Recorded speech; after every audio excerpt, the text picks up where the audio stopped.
चातुर्वर्ण्य धर्म का विवेचन बड़े विशद वृत्ति से यहाँ पर आचार्य गणों ने किया है। इसके बाद में ब्रह्मचर्य, गार्हस्थ्य, वानप्रस्थ और सन्यास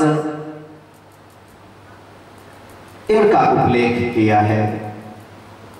ब्रह्मचारी का अभिप्राय है उस समय 100 वर्ष की अवस्था हुआ करती थी, इसलिए 25-25 वर्षों की अवस्था को 4 भागों में बांट दिया। परंतु आज 100 वर्ष की अवस्था नहीं है, लगभग 70 वर्ष की अवस्था है, तो आप उसको 4 भागों में बांट लो। प्रथम अवस्था लगभग 17 वर्ष तक मान लो, 18 वर्ष तक मान लो, स्वीकार कर लो। 18 वर्ष तक हमको स्वाध्याय करना चाहिए, उसके बाद गार्हस्थ जीवन में आना चाहिए। जब 40 वर्ष के 36 वर्ष के आप लोग हो जाओ तो फिर क्या करो? बोले चलो भवन से निकलो और जंगल की यात्रा करना प्रारंभ करो। जो जो लोग भवन से निकले हैं, भवन से निकल करके जिन साधकों ने जंगल का आश्रय प्राप्त किया है, उन्हीं का नाम आज इतिहासों में, पुराणों में वर्णित है। भवन में बैठ करके किसी का कल्याण नहीं हुआ है किसी का? धर्मराज युधिष्ठिर को यदि याद कर रहे हो तब भी उन्होंने 13 वर्ष तक वनों की यात्रा करी। भगवान श्री राम को यदि याद कर रहे हो तो 14 वर्षों की उन्होंने यात्रा करी। और धुंधुकारी के पिता श्री आत्मा राम जी महाराज, उनका भी कल्याण कहां पर हुआ? बोले जब अत्यंत संसार में रह करके त्रस्त हो गए, दुखी हो गए, तब श्री गोकर्ण जी महाराज ने आकर के एक मार्ग सुझाया और बतलाया कि पिताजी यदि जाना चाहते हो तो श्रीधाम वृंदावन में चले जाओ, वहां पर जाकर के श्रीमद् भागवत के 10वें स्कंद का पाठ करो, भगवान का अर्चन और वंदन करो, वहां की परिक्रमा करो, भगवान का भी दर्शन हो जाएगा, भगवान की कृपा भी आपके जीवन में उतर जाएगी। कहने का अभिप्राय हम लोग भी भवन से निकल करके जंगल की यात्रा करना प्रारंभ करें। जंगल में जाकर के दुख को सहन करने की क्षमता आएगी। कैसे चलना चाहिए, कैसे बैठना चाहिए, कैसे रहना चाहिए, क्या खाने को मिलेगा, क्या नहीं मिलेगा, बहुत सारे गुण हमारे जीवन में आ जाएंगे। और हम तो सज्जनों वस्तुतः सत्य बोलते हैं। जिन लोगों ने अपने जीवन में तीर्थों की यात्रा नहीं करी, जंगल की यात्रा नहीं करी, वो लोग महामानव नहीं बन सकते। मानवों को अपने जीवन में एक बार अवश्य किसी तीर्थ की पद यात्रा करनी चाहिए। वो तीर्थ की यात्रा तीर्थ की विधि से करनी चाहिए। जब तीर्थ की विधि से हम लोग यात्रा करेंगे तब मालूम चलेगा कि एक कण का क्या महत्व हुआ करता है। तब हमको ये ज्ञात होगा कि एक रोटी का कितना महत्व होता है, एक गिलास जल का कितना महत्व होता है, ये बिजली का कितना महत्व होता है, व्यक्ति का कितना महत्व होता है, भवन का कितना महत्व होता है। ये बातें आपको जब ही अच्छी लगेंगी जब आप लोग जंगल की यात्रा करोगे, भवनों की यात्रा को छोड़ करके।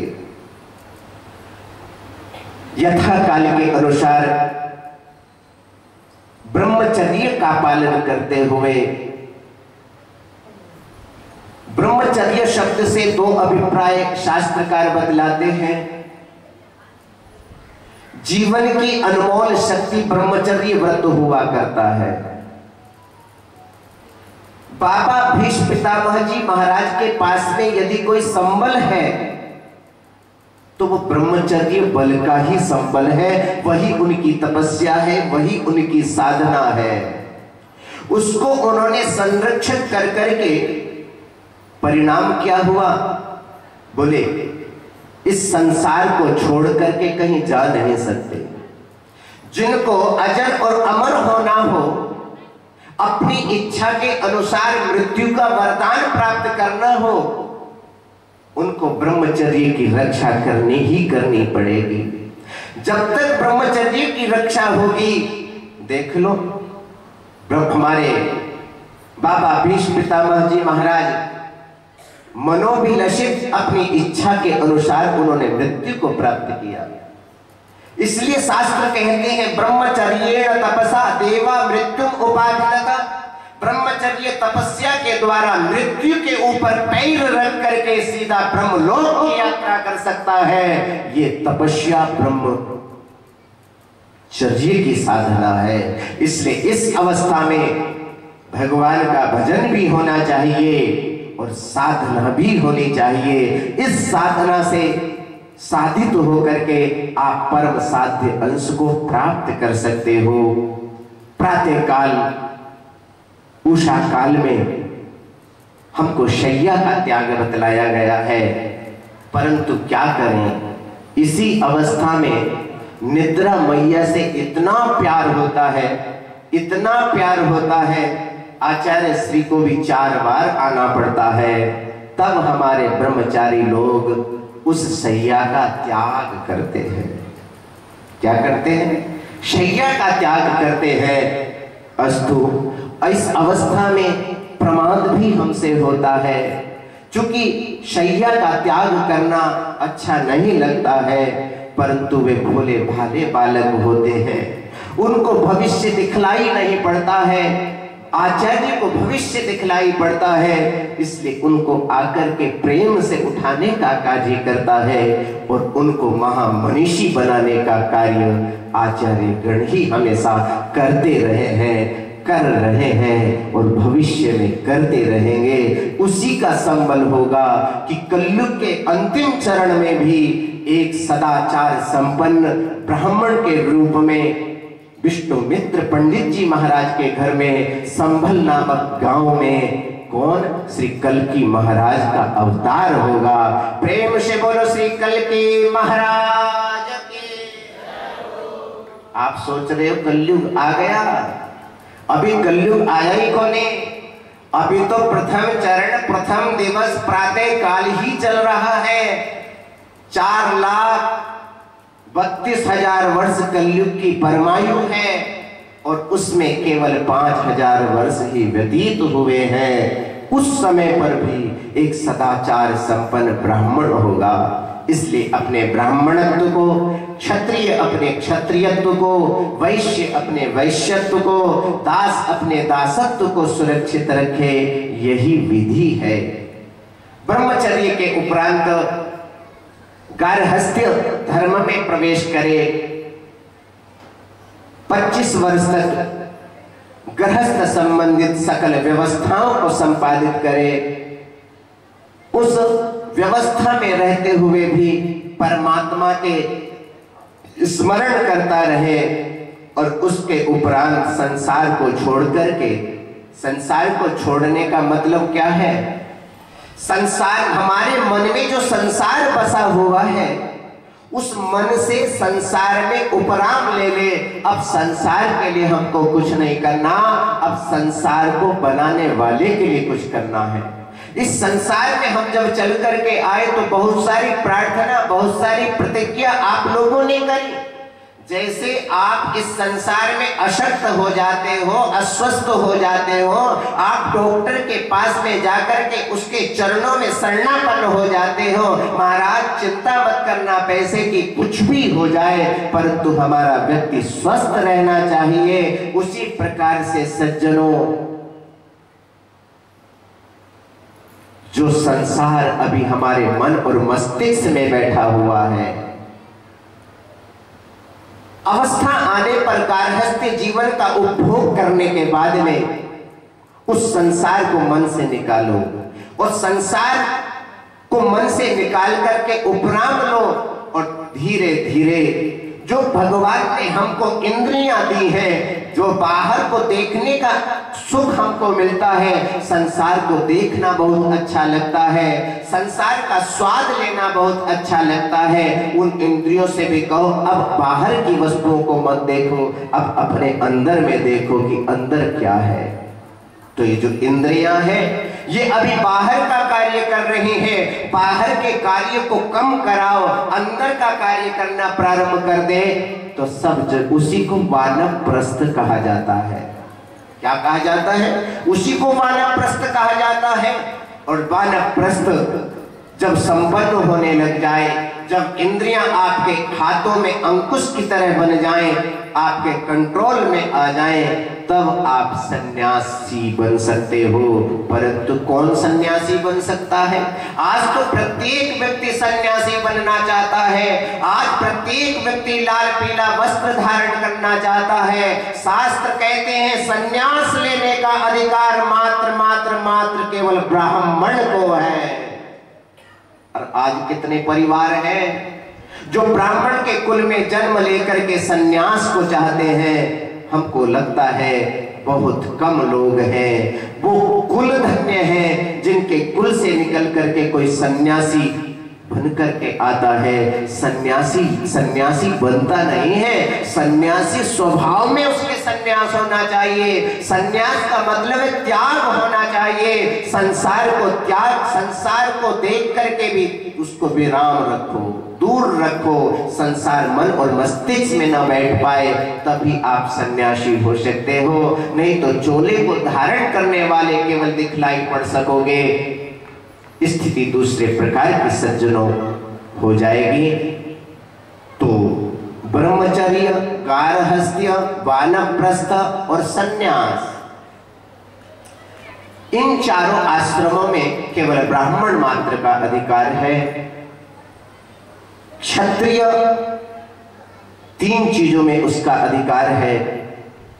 वो ब्रह्मचारी रह सकता है, वो गृहस्थ जीवन को उपभोग सकता है, और वो वानप्रस्थ में भी जा सकता है। वैश्य ब्रह्मचारी रह सकता है और गारहस्थ जीवन का उपभोग कर सकता है, परंतु आगे के दोनों सीढ़ियां बंद। अन्य लोग जितने भी हैं वो केवल गारहस्थ जीवन का ही पालन कर सकते हैं। वो मेखला दंड धारण करके कषाय श्वेत वस्त्र को धारण नहीं कर सकते। वो केवल गारहस्थ जीवन का उपभोग कर सकते हैं। ये शास्त्रीय व्यवस्था है। इस शास्त्रीय व्यवस्था में हम सब लोगों को सहयोग करना चाहिए। जो लोग लाल और पीला, काला और नीला जो वस्त्र अपनी इच्छा के अनुसार धारण करते हैं, शास्त्र व्यवस्था बतलाते हैं किनको लाल वस्त्र पहनने का अधिकार है, किनको पीले वस्त्र पहनने का अधिकार है, किनको श्वेत वस्त्र पहनने का अधिकार है। ये शास्त्र ही केवल बतलाते हैं, कोई दूसरा नहीं बतला सकता। जिन्होंने विधि पूर्वक संन्यास ले लिया है वो कषाय वस्त्र को धारण कर सकते हैं। संन्यास का अभिप्राय है दंड, यति। हमारे हाथ में यष्टि होनी चाहिए, तब हम यति कहलाएंगे। यति कोई साधारण नहीं है, वही नर नारायण के रूप में है। जिन सन्यासियों के हाथ में दंड है उसी की वंदना की जाती है।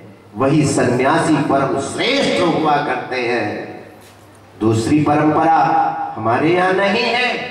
वो केवल ब्राह्मण ही होते हैं जो सन्यास को जीवन में उतार करके एक चिन्ह विशेष की उपासना करते हैं। भगवान के पास में भी जाते हैं तो वो साक्षात भगवान को प्रणाम नहीं कर सकते, वो उस दंड के माध्यम से भगवान को प्रणाम करते हैं। वही दंडी के लिए नरो नारायणो भवे, वही नर नारायण बन जाया करते हैं। बोले दंडी समाज की। हमारे आदि गुरु शंकराचार्य भगवान ने उसी सन्यास को सिखाया, उसी सन्यास को बतलाया कि यही सन्यासी हैं। आज भाई विषम परिस्थिति है, इस विषय में बोलना बहुत अच्छी बात नहीं है। इतना ही कहते हुए गारहस्थ जीवन को हम भली भांति प्रकार से भगवान का स्मरण करते हुए भोगे, वानप्रस्थ को भोगे। हम अच्छे कुल में जन्म लेकर के आए हैं, हम अच्छे सन्यासी बन सके। ये विधि हम ही लोगों के कल्याण करने के लिए बतलाई गई है। इसके उपरांत एक मर्म का प्रसंग यद्यपि भादरा के वासी तो बहुत सारे लोग सुन भी चुके होंगे, परंतु भाई महामानव बनने के लिए संसार में जब आता है तो मानवीय गुण को लेकर के आता है, परंतु मानवीय गुणों का सन्निवेश उस बालक में नहीं हो पाता तो वो महामानव नहीं बन पाता। जैसे स्वर्ण का बिस्कुट आपके पास में रखा हुआ हो, परंतु उस स्वर्ण के बिस्कुट को आप स्वर्णकार को न दो और कहो कि इसके कुंडलों को मैं धारण कर लूं, तो कैसे कर लोगे? पहले बिस्कुट को आपको उस स्वर्णकार को देना पड़ेगा। वो उसको क्या करेगा? गलाएगा, उसको कूटेगा, पीटेगा, कुछ मिलाएगा और गोल आकार रूप में ला करके आपको देगा, तब आप उसको धारण कर सकोगे। उन कुंडलों को धारण करके आपका शरीर सुशोभित हो जाएगा, आप अलंकृत कहलाओगे। उसी प्रकार से सज्जनों, जिन लोगों के जीवन में ये प्रकार के संस्कार हुआ करते हैं, षोडश संस्कार हुआ करते हैं, वही जीव इस संसार में महामानव बना करते हैं। महामानव का मतलब है राम और कृष्ण। राम और कृष्ण का मतलब है उनके जीवन में षोडश संस्कार हैं। उनके जीवन में संस्कार बाल्यकाल से नहीं, अपितु माता की उदर से पूर्व से उन्होंने सद्भावना जागृत करी है। मेरी संतति ऐसी होगी, इस प्रकार की संतति का मैं निर्माण करूंगा जो पूरे विश्व का संरक्षण और संपालन कर सके। ये पहले पवित्र भाव हमारे मस्तिष्क में आया करते हैं। संस्कार का मतलब है संस्क्रियते इति संस्कारः, परिष्क्रियते इति परिष्कारः। संस्कार में परिष्कार में बहुत अंतर नहीं होता। संस्कार का मतलब है परिप्रक्षालित कर देना। जैसे शरीर में गंदगी होती है, स्नान करके प्रक्षालित करके आप उसको स्वस्थ बना लिया करते हो, आप उसको पवित्र बना लिया करते हो। बनाते हो कि नहीं? स्नान करते हो ना, तो स्नान से क्या होगा? बाहर के तन की गंदगी समाप्त हो जाएगी, परंतु अंदर जो गंदगी है उसका क्या करोगे? उसकी गंदगी को समाप्त करने के लिए सज्जनों संस्कार हुआ करते हैं। वही संस्कार हमको महामानव बनाया करते हैं। सज्जनों, प्रत्येक व्यक्ति के लिए षोडश संस्कार की यहाँ विधि बदलाई है। वो षोडश संस्कार क्या क्या है? गर्भाधान संस्कार से लेकर अंत्येष्टि संस्कार पर्यंत षोडश संस्कार है। सर्वप्रथम गर्भाधान संस्कार है। गर्भाधान संस्कार का अभिप्राय है जैसे खेत में बीज बोया जाता है, उस खेत में आप कैसा बीज बो रहे हो, उस बीज के ऊपर भी बहुत सारी वस्तु आधारित हुआ करती हैं। आपने बीज अच्छा बोया, परंतु यदि वहां का जो स्थल है, वहां का जो क्षेत्र है वो अच्छा नहीं होगा, तो बीज भी अच्छा फल देने वाला नहीं है। बीज भी अच्छा हो, क्षेत्र भी अच्छा हो, परंतु समय पर आपने यदि जल का ध्यान नहीं रखा, तब भी वो फसल अच्छी आने वाली नहीं है। इसी प्रकार से गर्भाधान संस्कार का ऐसा अभिप्राय है कि आप जिस समय इस संस्कार को संपन्न करने के लिए जाएं, उससे पहले विज्ञजनों के पास में, ज्योतिषी के पास में जाकर के शुभ मुहूर्त को पूछें कि कब किस समय ग्रह की अनुकूलता हमारे लायक रहेगी। आप विज्ञजनों के पास में पहुंचकर इस प्रकार के मुहूर्त को निकलवाएं। जब क्षेत्र अच्छा होगा, बीज अच्छा होगा, समय अच्छा होगा, तो सज्जनों फल भी अच्छा ही आएगा। ऐसी प्रत्येक व्यक्ति कल्पना करता ही करता है। उस गर्भाधान में कुछ विधि शास्त्र बतलाते हैं। उस विधि पूर्वक जब हम गर्भाधान संस्कार करते हैं तो बहुत सारे दोष भी हो जाते हैं। 2 महीने के उपरांत पुंसवन संस्कार हुआ करता है। वो संस्कार मातृका किया जाता है। उस संस्कार के माध्यम से बहुत सारी समस्याएं जो होनी होती हैं, चिन्ह विशेष जो बना करता है, लड़की हुआ करती है तो साधु संत उसको लड़का बना दिया करते हैं। लड़का होता है साधु संत महापुरुष को लड़की बना दिया करते हैं, तो ये योग्यता उसी 2 मास के समय पर ही हुआ करती है। उसी समय औषधि का पान करा करके लिंग का चयन कर दिया जाता है, लिंग विपरीत कर दिया जाता है। ये पुंसवन संस्कार में होता है। तीसरा संस्कार सीमंतोन्नयन का संस्कार आता है। 6 मास के उपरांत में माता के सिरों में प्रायः खुजली होना प्रारंभ हो जाता है। उस समय एक विशेष औषधि हुआ करती है, उस औषधि की कंघी बनाई जाती है और उस कंघी से उन बालों को समारा जाता है। बहुत सारी अलाएं बलाएं उस बालक को खाने के लिए आया करती हैं। उस बालक का संरक्षण कैसे हो सके, तो सीमंतोन्नयन संस्कार के माध्यम से, पूजा के माध्यम से सज्जनों उस बालक का संरक्षण और संवर्धन होता है। ये 3 संस्कार बालक माता के जब तक उदर में रहता है तब तक ये संस्कार होते हैं।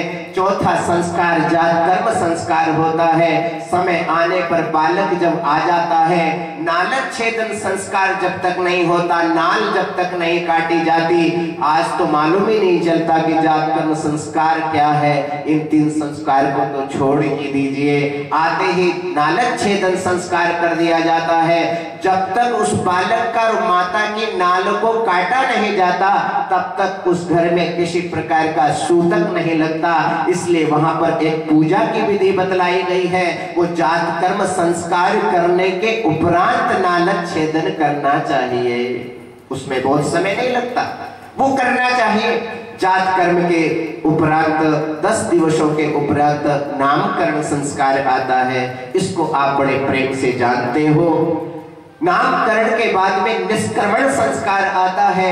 लगभग 4 मास के उपरांत में उस बालक का जो शरीर है बड़ा कोमल होता है, बड़ा मृदु होता है। उसके अंदर तादृश योग्यता नहीं होती कि भगवान सूर्य की किरणों को और भगवान सूर्य की आभा मंडल, अकांति मंडल को वो अपने छोटे छोटे नेत्रों से देख सके। जो बालक उगते ही, बालक उत्पन्न होते ही भगवान सूर्य को देख लेता है, उसकी आंखें कमजोर हो जाया करती हैं। इसलिए पहले व्यवस्था थी 4 महीने तक उस बालक को अंदर ही रखा जाता था, बाहर नहीं निकाला जाता था। उसका परिणाम यह होता था 100 वर्ष तक हमारी आंखों के ऊपर चश्मा नहीं लगा करता था।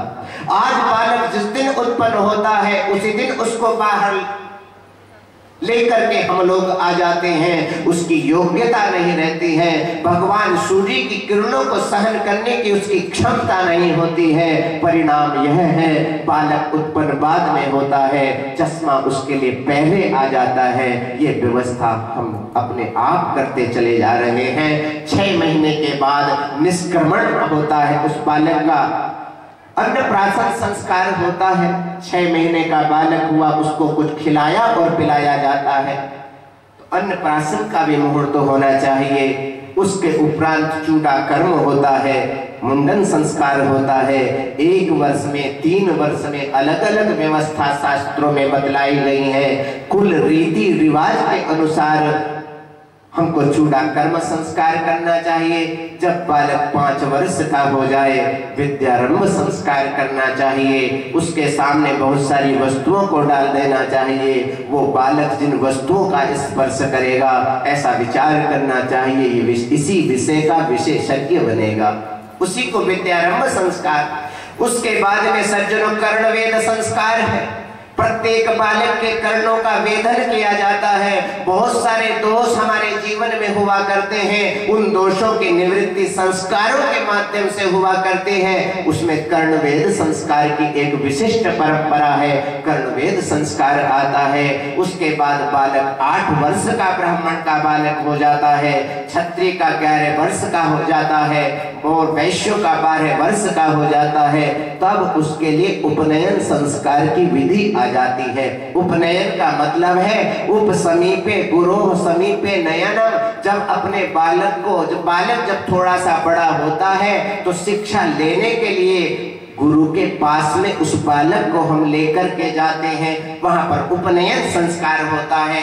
गुरु अपने अंतर से निकाल करके दिव्य ज्ञान का उपदेश उस बालक के कर्ण रंध्रों में करता है। दक्षिण कर्ण में जैसे ही मंत्र का उपदेश करता है, सज्जनों उसका जीवन बदल जाया करता है, उसका वो दिन दूसरा जन्म कहलाता है। इसलिए हमारे यहाँ द्विज कहा गया। द्विज का मतलब है द्वाभ्याम जन्माभ्याम, 2 जन्मों से उसके 2 जन्म हैं। एक जन्म माता की कुक्षी से आया है, दूसरा जन्म आज जब गुरु के पास में पहुंच गया और जब गुरु ने अपना विलक्षण मंत्र उसके कर्ण रंध्रों में दिया, आज उसका पूरा जीवन बदल गया। तो 2 जन्म ब्राह्मण, क्षत्रिय और वैश्य के हुआ करते हैं, इसलिए इनको द्विज कहा गया।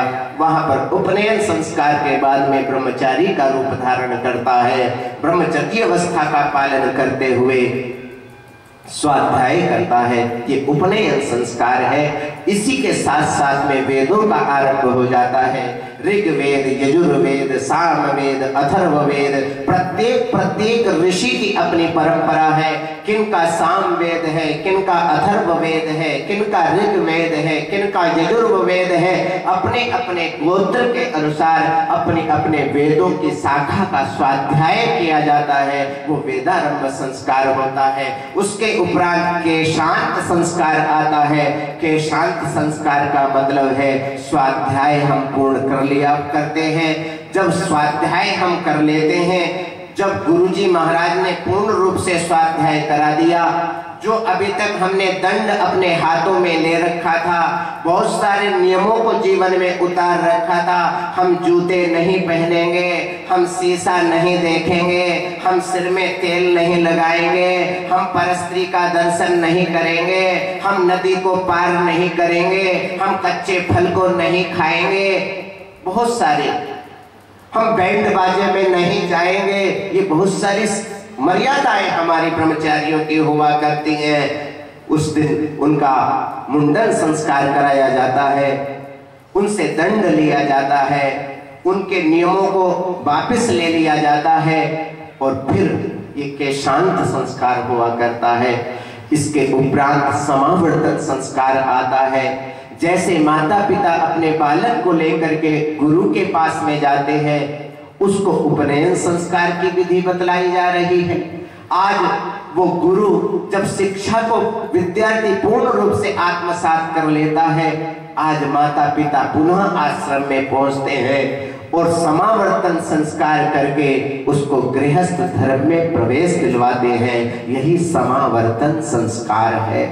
इसके बाद तो आप जानते हो कौन सा संस्कार आता है, फिर तो बढ़िया बैंड और बाजा ही बजता है, उसको विवाह संस्कार बोलते हैं। और विवाह संस्कार के बाद में भी एक संस्कार आता है, उसमें भी बैंड और बाजा यदि अवस्था ठीक होती है तो बजता है, उसको अंत्येष्टि संस्कार बोलते हैं।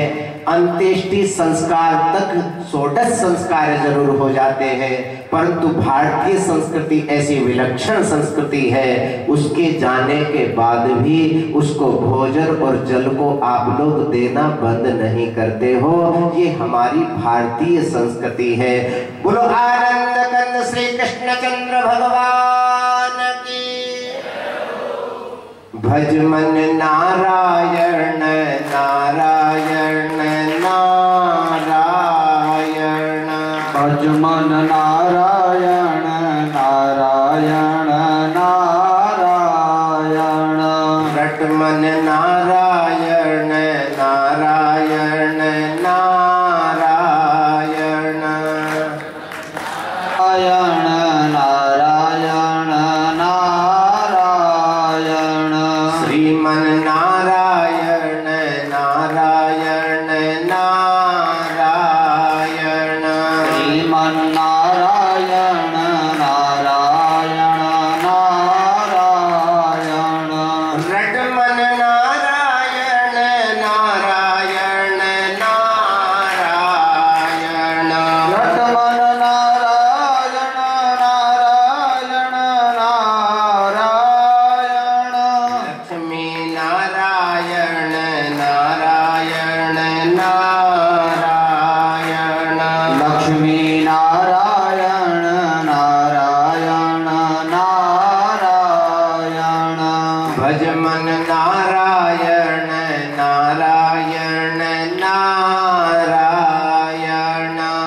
मन नारायण नारायण नारायण।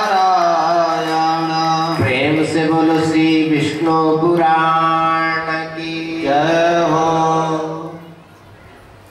षोडश संस्कार संपन्न मानव महामानव बनता है। उसके अंदर दानवीय वृत्ति नहीं रहती। वो मानवीय वृत्ति को जीवन में उतार के जगत का कल्याण करने वाला रत्न नहीं महारत्न हो जाता है।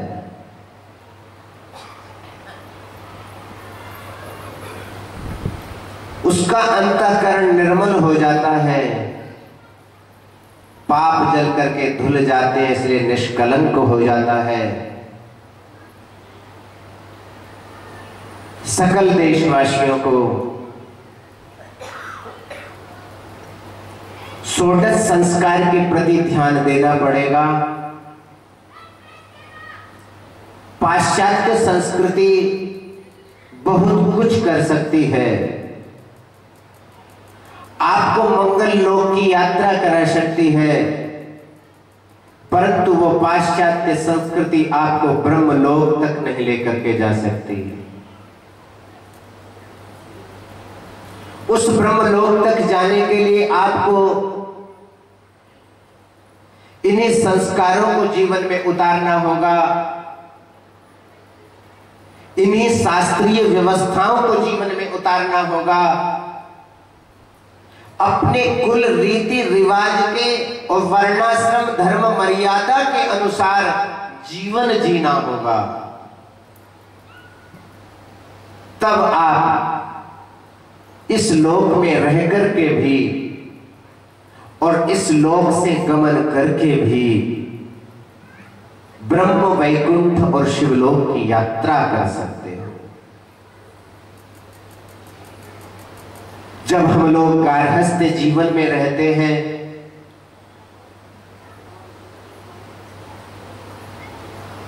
विज्ञ न होने के कारण से बहुत सारे पाप हमसे होते चले जाते हैं। इसलिए गृहस्थ जीवन में उनके लिए क्या आचार विचार की व्यवस्था है, उनके लिए क्या सदाचार होना चाहिए, संस्कार संपन्न भी और सदाचार संपन्न भी महामानव कहलाता है। हमारी दिनचर्या आदर्श दिनचर्या हो, प्रति दिवस के कृत्य शास्त्रीय कृत्य हो, उसी के लिए शास्त्रकारों ने, हमारे ऋषियों ने, हमारे महर्षियों ने हम लोगों के ऊपर ज्ञान की वर्षा वर्षा करके जो अगाध ज्ञान हम सब लोगों के समक्ष प्रस्तुत किया है, वो सब ज्ञान हम सब लोगों के कल्याण में साधक है। थोड़ी सी चर्चा सदाचार की भी कर ले। सगर जी महाराज ने औरव जी महाराज से पूछा, प्रभु मैं संसार में रहता हूं और गृहस्थी व्यक्ति हूं, मेरे पास में गार्हस्थ्य जीवन के लिए ही समय मात्र है, अतिरिक्त समय में भगवत संबंधी चर्चा में, पूजा उपासना में नहीं लगा सकता, परंतु गार्हस्थ्य जीवन में रहते हुए भी बहुत सारा दोष हमसे हो जाया करता है, वो बतलाने की आप कृपा करें। और दोष होने के कारण से इस संसार और उस संसार, इस इहलोक परलोक दोनों हमारे बिगड़ जाया करते हैं। इसलिए यहां पर भी सुख की प्राप्ति, वहां पर आनंद की प्राप्ति दोनों जगह हो सके, उसके लिए यदि कोई व्यवस्था आपके पास में हो तो बदलाने की कृपा करें।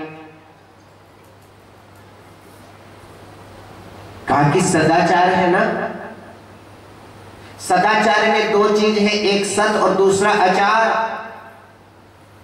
सद माने सत्य और आचार तो सबको अच्छा लगता ही है। किस चीज का अचार अच्छा लगता है?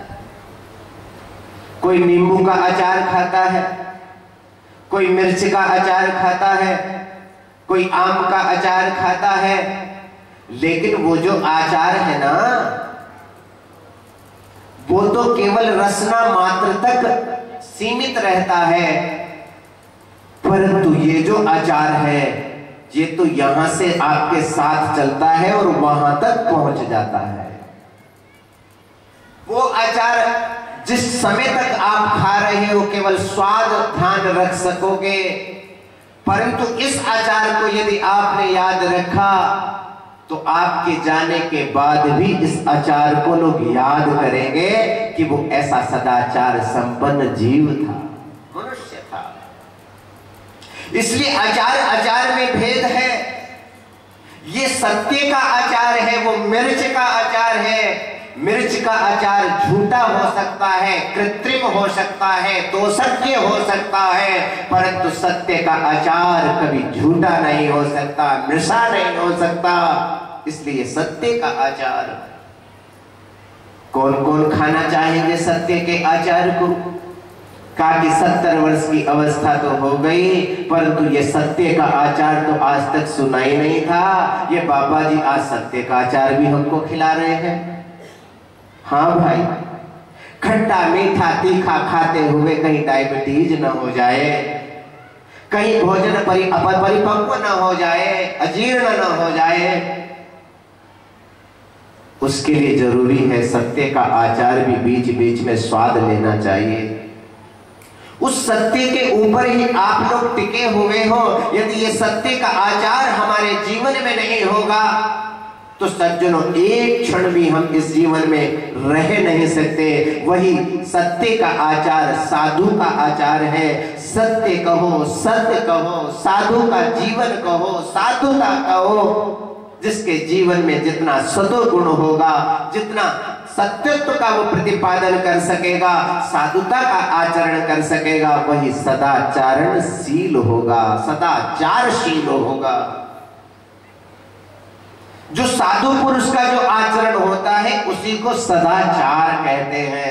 साधु मने राम के रावण।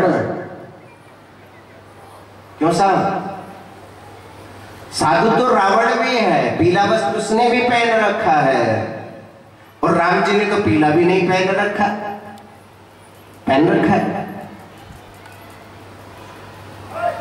कहने का अभिप्राय जिसका आचरण पवित्र है,